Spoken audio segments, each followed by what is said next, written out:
Okay, this is Bruce, and today we're going to be looking at how we can customize Bootstrap. So we're starting off with a file that we've downloaded from Bootstrap from one of their examples, the Jumbotron Narrow example to be exact. And what we've done with this so far is we've just swapped out some of the divs, getting rid of the divitis, and replaced them with HTML5 tags. So header, so we've used header, we've used sections, we've used articles, and we've used footer, both to make it more semantic and more accessible. So what we want to do now is we want to take this stock design or stock example and change some of the elements in it. Now there's lots of ways of updating and changing Bootstrap. Perhaps the easiest is if we're going to keep the original bootstrap.css. We're not going to touch that. We'll keep the Jumbotron narrow CSS without touching that. And what we'll do is we'll add our own CSS, so a third CSS file, and add any of our custom styles to that. So I'm going to click on File and then New from the Dreamweaver menu. Choose CSS and click Create. And you can see it's created a new CSS file. And now I'm going to save that into the same folder where we've been working. So in this case into the WebTech folder. And I'll call it WebTech to make it easy to identify later. And now what we need to do is we need to attach this or link this to the to our page. So you can see here I've got the Jumbotron narrow, and you know what? I should get rid of that so it's referring this one, not the original one, referring to this one, not the original one.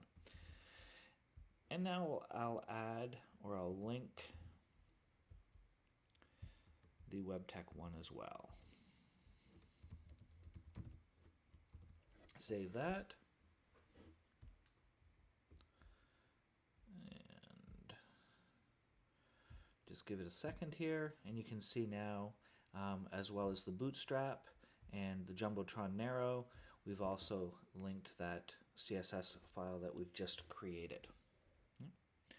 So now what we want to do is we want to go back and add some custom styles based on the page that we have.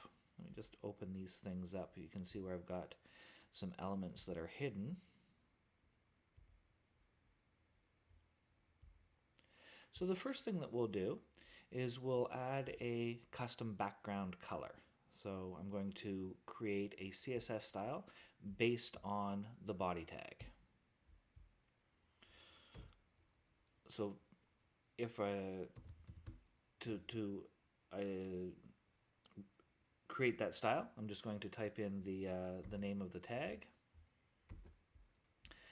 Notice I've got an opening and closing curly brace. Then I'm going to start typing background, and then you can see I've got background color right there. And then I'm going to cheat a little bit and grab my colors.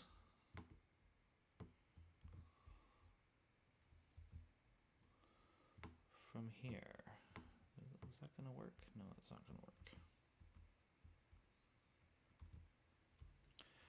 Okay, so my background color, I'm going to make it this light blue color. Let's put that down there.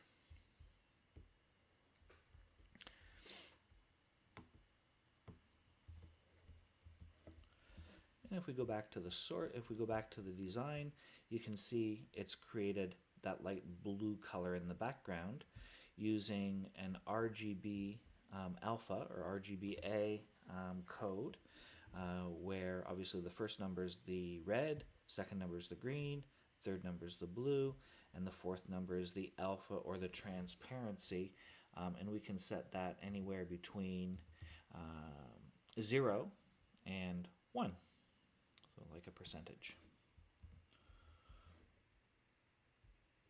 there you can see what our page looks like.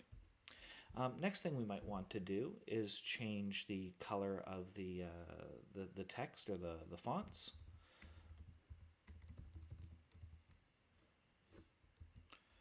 And we're going to make those that dark blue.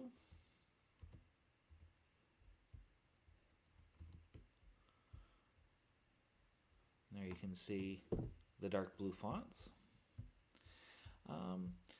And that's so far so good. Now after changing the color, what we might want to do is we might want to go and get a custom font for some of our elements. So you can see here I've got a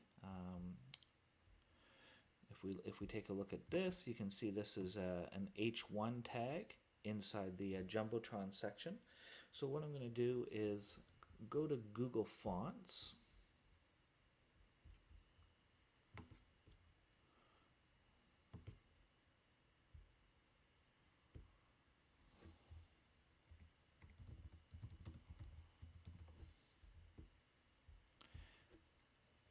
And we'll choose a custom font. So I'm going to use a serif font.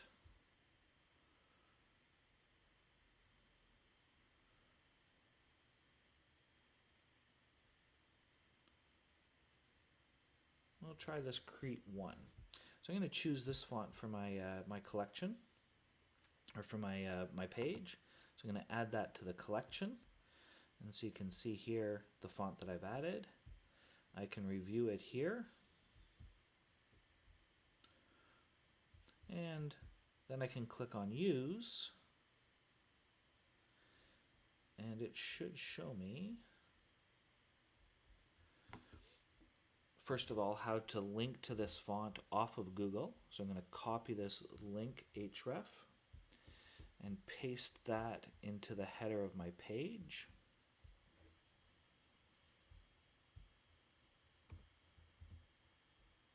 There you go. And next, I'm going to copy the font family.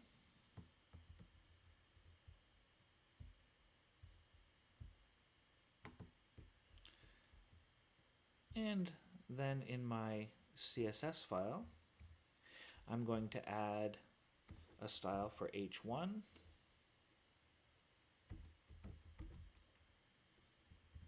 With that font family.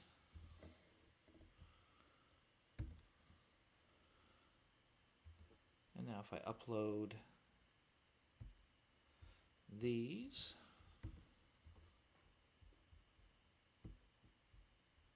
and check them online,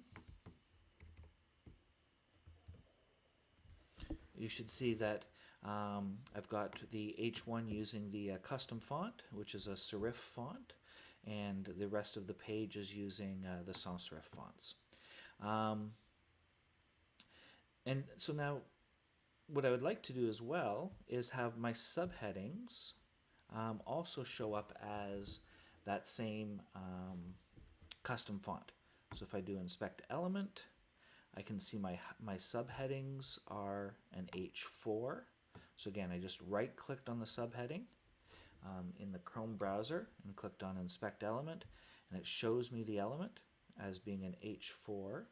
And if I look over here, I can see that it's in Bootstrap on line 391 is where the font family is set. Okay. So what I'm going to do is I'm going to override that with my web text CSS, and just by adding H4 to that as well. So I've added H4. Notice that there's a comma between, so it's saying H1 and H4 tags should use the Crete Round font family. So I'll save that, upload it, and now you can see that my subheadings have also been updated with a serif font. Okay. And now if I wanted to change the background color for the Jumbotron area.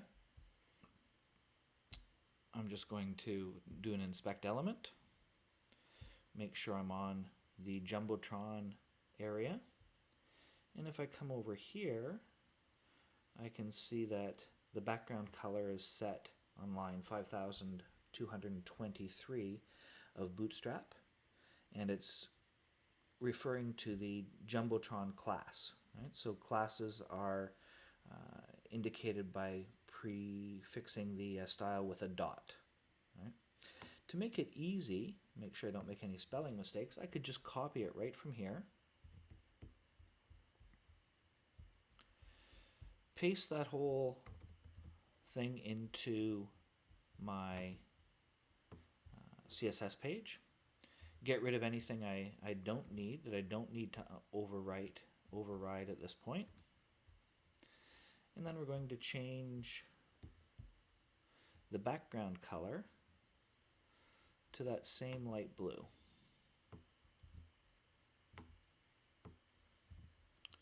But we'll change the alpha to 0.75, upload that, and then we should get we should see that change. Right? If we look back at the inspect element, now we can see that indeed it's picking up the background color for the Jumbotron from line 14 of the webtech.css. And now to change the background color for the button, if we right click and do inspect element, then we can see where we're getting the color from the button. So it's a style called button success, and there's the background and border colors. So I'm going to take those, paste that into my CSS,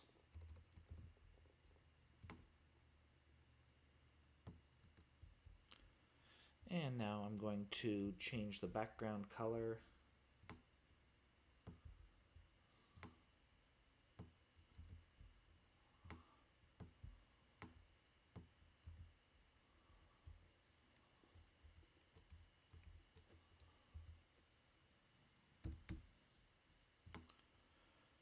and the border color.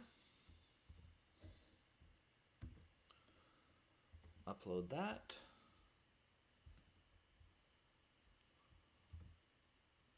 There you can see we've got our purple sign up button. And if I right click and do force element state, I can see what the hover style is. And I'm just going to, again, copy that CSS, paste it,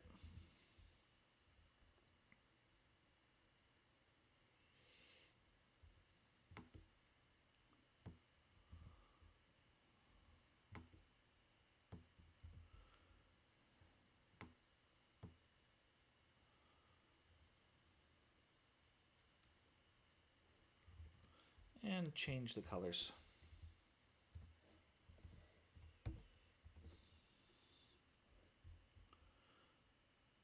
Uploaded it, Control-Shift-U, and we'll check it online.